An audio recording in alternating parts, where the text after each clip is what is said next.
In just 1 decade, the number of people with diabetes has more than doubled. According to the Centers for Disease Control and Prevention, by 2050, 1 out of every 3 of us may have diabetes. What's the big deal? Well, the consequences of diabetes are legion. The #1 cause of adult-onset blindness, the #1 cause of kidney failure, the #1 cause of surgical amputations. What can we do to prevent it?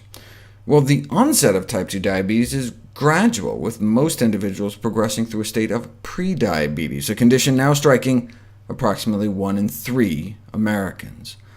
But only about 1 in 10 even knows it. Since current methods of treating diabetes remain inadequate, prevention is preferable, but what works better, lifestyle changes or drugs? We didn't know until this landmark study was published in the New England Journal of Medicine. Thousands were randomized to get a good double dose of the leading anti-diabetes drug, or diet and exercise. The drug, metformin, is probably the safest diabetes drug there is. Does cause diarrhea, and about half of those who take it, makes 1 in 4 nauseous. About 1 in 10 suffer from asthenia, from the Greek meaning lack of strength, causing physical weakness and fatigue. But the risk of being killed by the drug is only about 1 in 66,000 every year. And the drug worked. Compared to placebo, in terms of the percentage of people developing diabetes within the 4-year study period, fewer people in the drug group developed diabetes. But diet and exercise alone worked better. The lifestyle intervention reduced diabetes incidence by 58%, compared to only 31% with the drug. The lifestyle intervention was significantly more effective than the drug and had fewer side effects.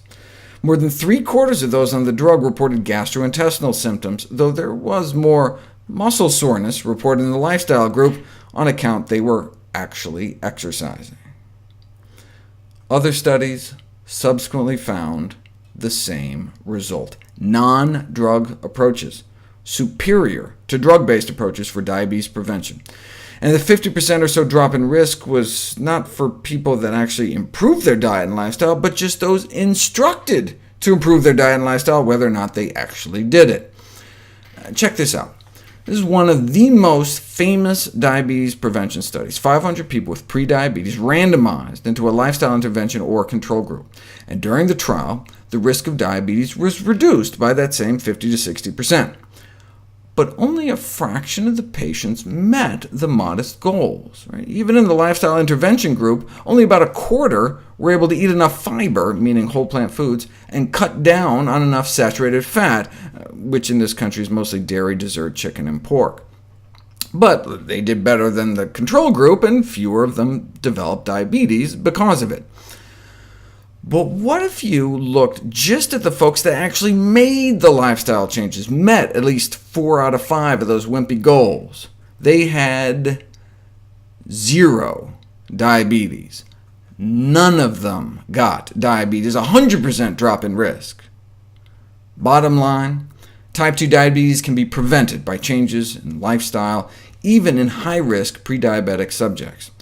The fact, then, that type 2 diabetes, a largely preventable disorder, has reached such epidemic proportion is a public health humiliation.